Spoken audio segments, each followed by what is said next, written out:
Hello, good morning, good afternoon, or good evening. No matter where you are on the planet, welcome to Sustainability in Your Ear. This is the podcast conversation about accelerating the transition to a sustainable, carbon neutral society. And I'm your host, Mitch Ratcliffe. Thanks for joining the conversation today. Geothermal energy is typically associated with high temperatures and geologically active areas, such as hot springs or locations at the intersections of tectonic plates. But the Earth's outer crust, just a dozen or so feet below the surface, remains at a consistent temperature of 55 degrees year-round. That's an untapped source of heating and cooling capacity for homes. By pumping a heat-conductive fluid back and forth between a house and the ground, we can keep a home at a stable, comfortable temperature in hot or cold weather.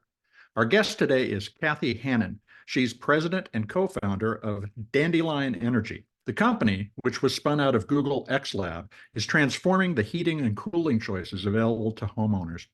Dandelion Energy specializes in residential geothermal pumps. Their system includes a heat pump inside the home and a buried pipe system called a ground loop that transfers heat to or from the building. Geothermal energy is more efficient, cost-effective, and environmentally friendly compared to traditional furnaces, offering benefits like lower operating costs and reduced environmental impact. Dandelion Energy also emphasizes the safety because its heat pump does not rely on natural gas that can leak or explode, and they emphasize the longevity of their systems, which it says is the most efficient and sustainable way to manage home temperatures. You can learn more about Dandelion Energy at dandelionenergy.com. Dandelion Energy is all one word, no space, no dash. Dandelionenergy.com. Now, let's take a quick commercial break before we get to the conversation. Welcome to the show, Kathy. How are you doing today? I'm doing well, thank you. Well, thanks for joining us. Now, where are you calling from? Your company does a lot of business in the Northeast. Are you up there? I go there often. I'm headed out actually next week, but right now I'm calling in from the Bay Area, California. Okay. So you're kind of in the Google space, near the X Labs? I guess I am still. Yes, I am located near there. Well, I wanted to start off if you could explain how Dandelion Energy's geothermal heat pump differ both from traditional heating and cooling systems and the heat pumps that most people think of when they talk about them. Sure. So a geothermal heat pump is a heat pump, and we'll get into that, Mhm. connected to what are called ground loops, which are actually just plastic pipes that are buried under the yard. And these pipes go vertically, at least the ones Dandelion installs, about Mhm. 300 to 500 feet deep. So they're actually pretty thin. They're inch-and-a-half pipes, but Okay. they're going deep into the ground, and they circulate water.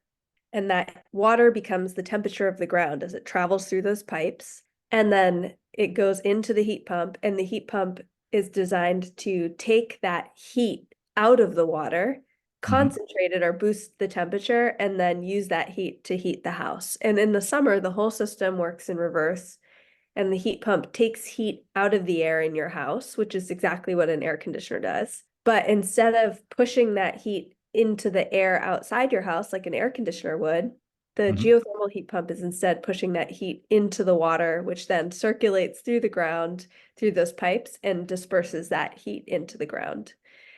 So this is clearly very different than a typical conventional heating system, which just Sure. burns a fuel for heat. And it's also different than an air source heat pump, which is what I would say most people are probably thinking of when they think of heat pump. An air source heat pump is essentially an air conditioner that can do heating in addition to cooling. So, it's obvious that pumping 55-degree fluid into a home can cool it. And essentially, the 55-degree heat can be condensed, just like it's sort of the inverse of a refrigerator, to warm the house to a room temperature. That's right. Yes, exactly. You're not using the 55-degree water directly. You're Mhm. using that heat pump to either concentrate that heat, if you will, or take the 55-degree heat, but then make 100-degree air in the Uh-huh. case of heating. Or as you said, it's more intuitive to think about how you could take heat from the house and then, dump it into 55-degree water. So, how does Dandelion Energy's approach contribute to the energy efficiency and cost of warming and cooling a house for a homeowner? Can you characterize generally the savings that that produces? Yeah. Well, when we think about efficiency of a heating system, you're Mhm. really thinking about what is the ratio of useful heat provided to the house over the total energy used to make that happen. So for a typical fuel oil furnace or natural gas furnace, you have efficiencies anywhere from like 70 to 95%. And it's because you're never gonna translate 100% of the energy in that fuel to useful heat energy in the house. For a geothermal heat pump, the efficiencies are literally 400%, Mhm. sometimes even 500%. And to many scientifically minded people, that sounds impossible because how can efficiency be more than 100%, right? But the answer is it's because the energy or the electricity used to run the geothermal heat pump, it's not being the electricity itself is not being used for heat. That Right. electricity is being used to move heat that already exists in the ground into your house. And so for every 1 unit, let's say, of electricity used to run the system, you're moving 4 units of ground thermal energy into the house.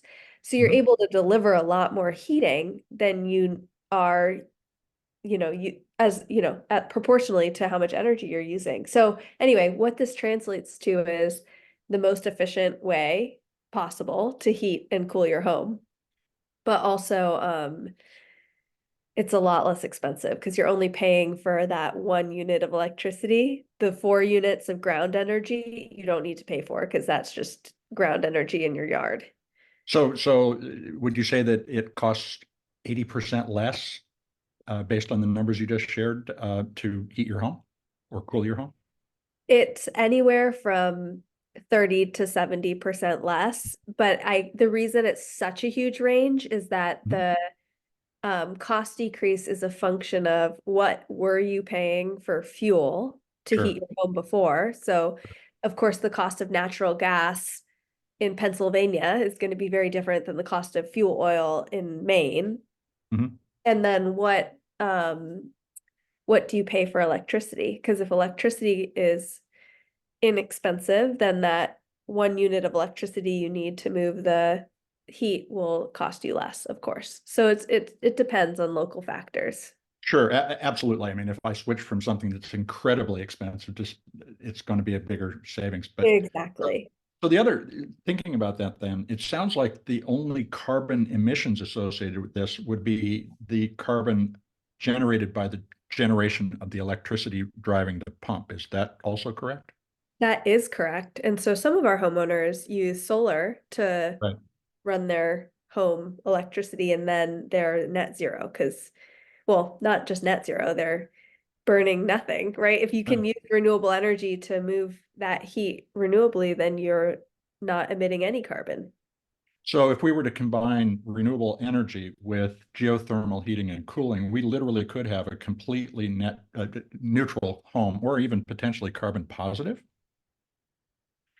I would say neutral. I mean, Okay. carbon positive if you're generating excess solar, perhaps. Mhm. And I think the other thing to note about geothermal is that because you're using the ground, which is a stable temperature year round, as your thermal store, if you will, Mhm. you really avoid a lot of the peak issues that you see on the grid that are weather driven. So the hottest day of the summer, all the air conditioners are working least efficiently. Sure. Your geothermal system doesn't have to push heat into 100-degree air outside. It's just pushing it into the ground. And similarly, in the depths of winter, if you have an air source heat pump, it might be using the most electricity it's going to use. The geothermal system, again, is insulated from that Mhm. out cold. And this also makes geothermal systems much more compatible with renewables on the grid because you don't have to deal with those huge peak periods to the Right. same extent. And it's hard for renewables to deal with those peaks.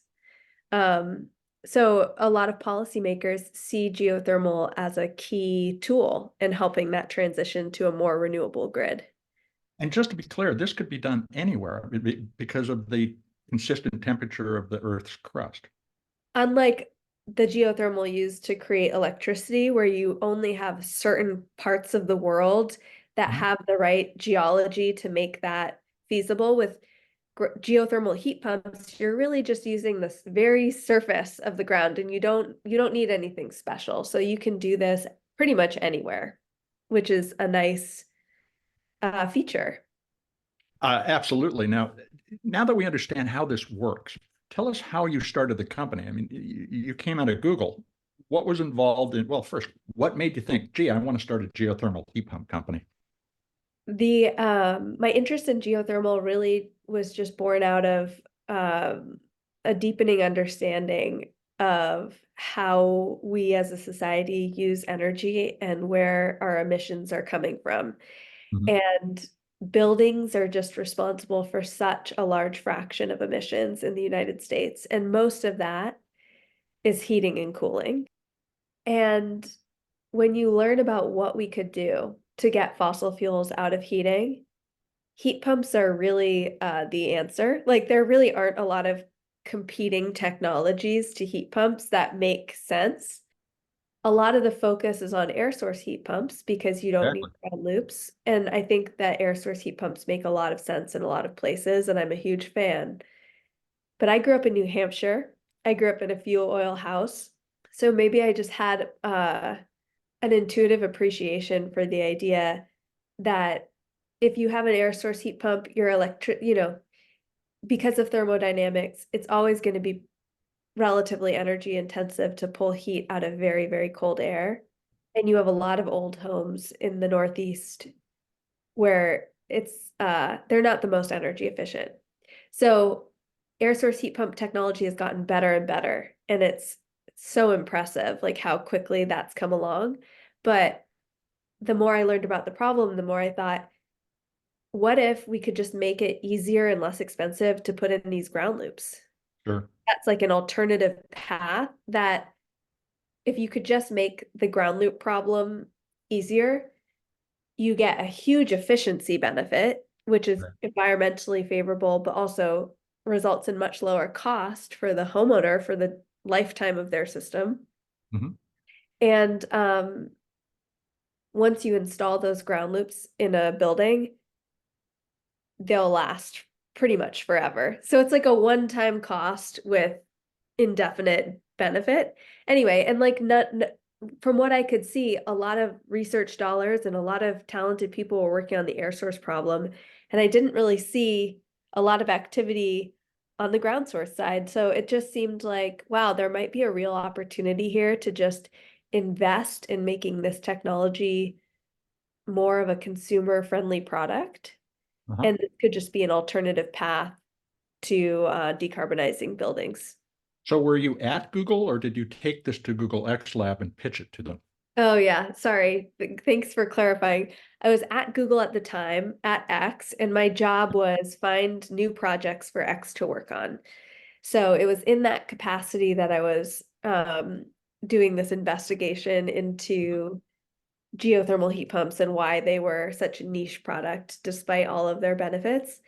And then as I learned more and more, it just became sort of apparent that this was a type of initiative that could be potentially better accomplished as a startup than within a research lab, because so much of it has to do with commercializing a product and taking it out into the Sure. world and, you know, learning by doing. So we spun it. How did you establish the product market fit for Google's purposes? I mean, because I've been through the pitch process many times.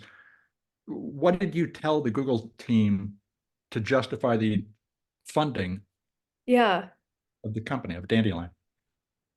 Well, at the beginning, when it was a project within X, the pitch was really about analysis, like looking at what assumptions would we need to believe are true about the cost up front of geothermal to make it sort of an obvious economic decision to do geothermal instead of another heating system. And we built conviction that, yeah, this is actually doable. We can get these systems to a price where it just makes financial sense for people to choose this technology.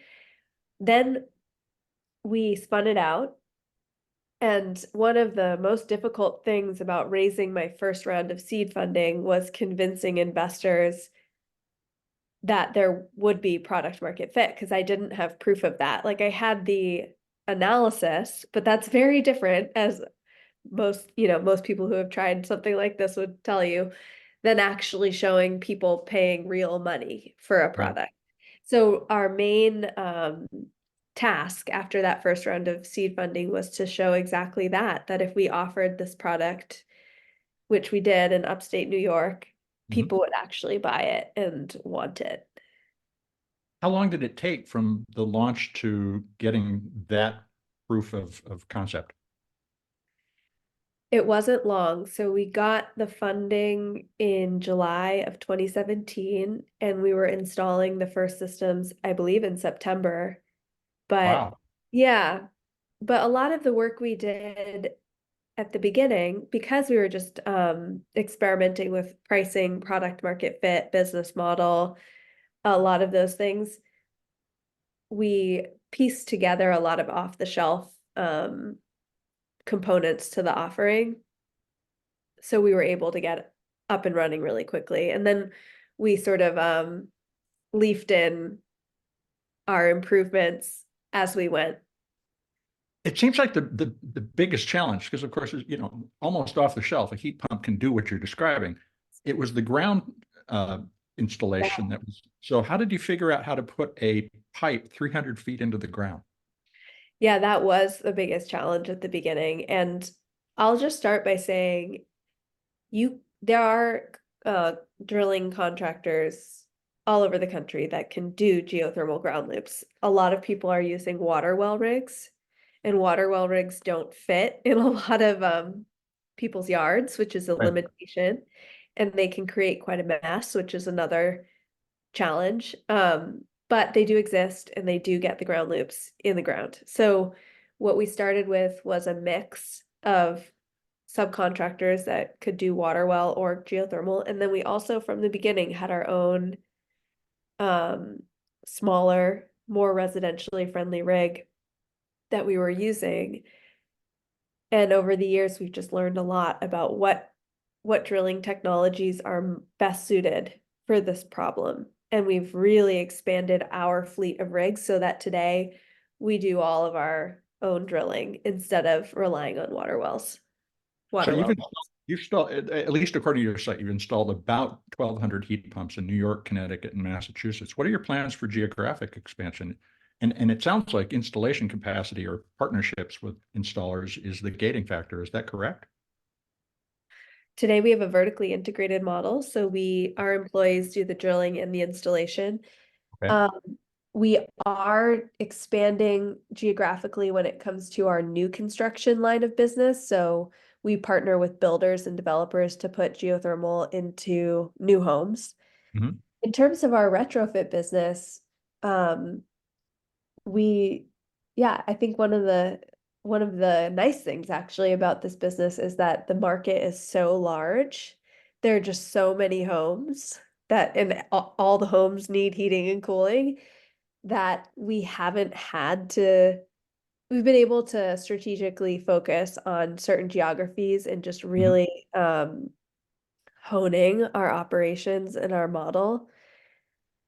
And we haven't needed to expand super quickly because we've been able to increase our business and our revenue within these geographic areas, which is actually very helpful with such an operationally intensive business as ours.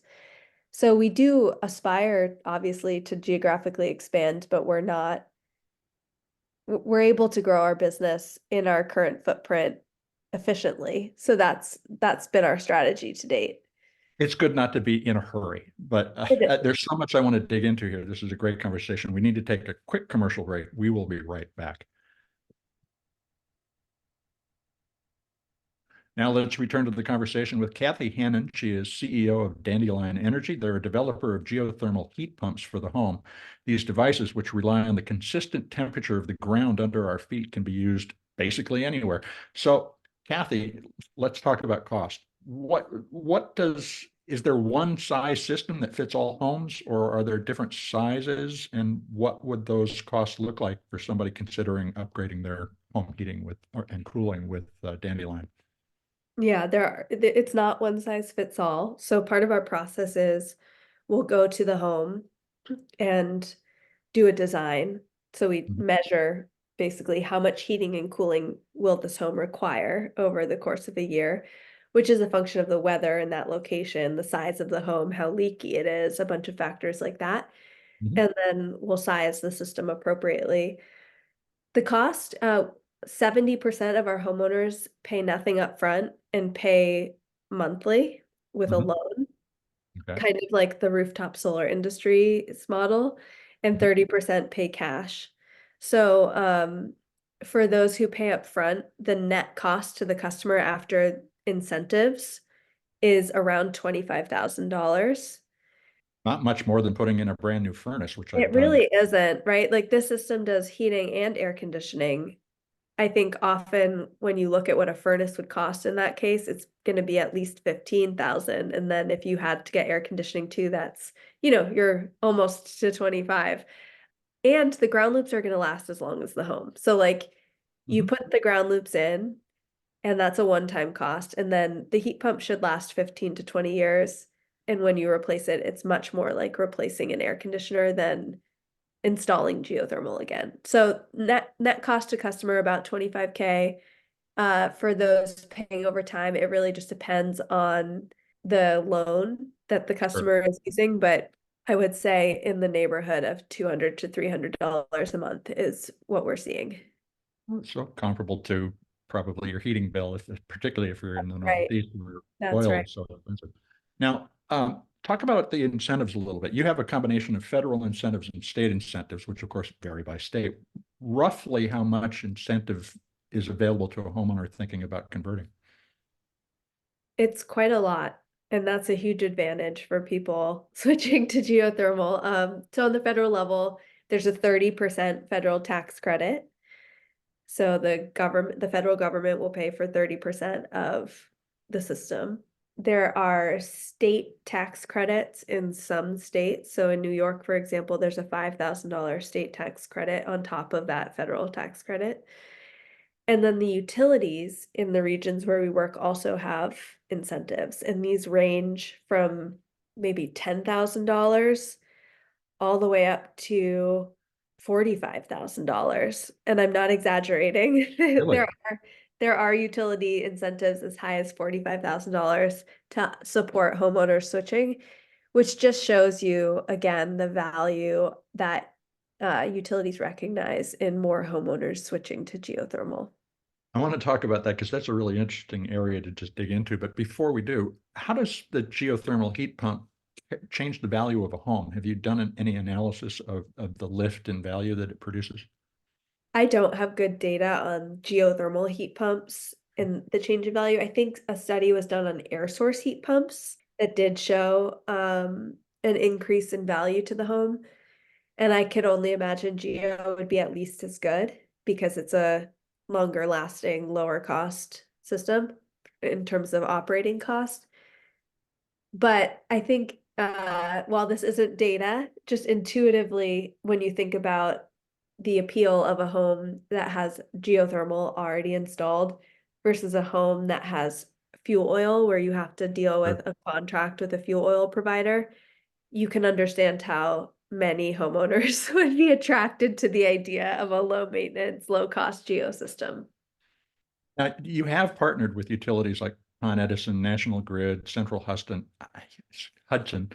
to evangelize these heat pumps. And let's dig into the benefits to them. We talked about the peak demand management Yeah. benefit. Are there other things that the utilities are looking at in terms of being relieved of some of the stresses on their infrastructure due to these heat pumps? We have a project with National Grid Utility where they have a section of natural gas pipeline to a neighborhood that needs to be repaired, Mhm. but they don't want to do the repair because it's very expensive. And the laws in New York are such that it's unlikely they'll be able to make back the cost of that repair because New York has indicated they want to wean New York off of natural gas. Right. So National Grid is partnering with us to retrofit those homes to fully electrify them so that they Right. don't need that natural gas line. And that way they don't need to do the repair because the cost for them of electrifying the homes is actually more favorable than the cost of retrofitting the gas line and not being able to make it back. So you really aren't seeing resistance to moving customers away from fossil fuels amongst the utilities. It sounds like that they're embracing this and rolling with it. It depends on the utility, right? Yeah. It's a different utilities have different incentives. I think it really depends. Some are both electric and gas. Some utilities are only gas. And of course, the strategic imperatives of those different cases are different. But in this case, I think for National Grid, it's just a few houses that would have a disproportionate cost Mhm. to fix their gas line. So it just was very clear cut. We also see a lot of utilities starting to experiment with thermal networks. So the Mhm. utility will install the ground loops for a neighborhood. And then I think the utilities are experimenting with that as a business model so that they can deliver thermal energy through geothermal instead of through natural gas, which could be a nice path for those utilities that are gas only, especially to have a future that isn't dependent on gas. And would they also potentially be able to leverage carbon credit benefits so they could monetize the decrease in carbon that they're generating in addition to the revenue from the customers in those loops? It's a good question. I do know that they are the lawmakers in states like New York and Massachusetts have goals around decreasing the carbon emissions from utilities, and I do know that that is part of the value that they see in switching people to geothermal. They can show they're making progress in those carbon emission reductions, but I'm not an expert in this topic, so I'm not sure exactly how that factors Fair in. enough. Now, it sounds like dandelion systems could be used in multifamily or office buildings based on what we've been talking about. Are you going to be expanding to those markets as well? Well, I'll clarify that geothermal systems can certainly be used in any type of building, office, multifamily. St. Patrick's Cathedral in Manhattan uses geothermal. It's really any building can use it. But Yep. um, Dandelion offers our drilling services for any type of building because the ground loops are pretty similar across building types. Mhm. We don't do the heat pump installation for buildings other than single family or maybe townhouses. We really stick to that just because that's our specialty. Okay. But lots of other companies could do geothermal in other types of buildings.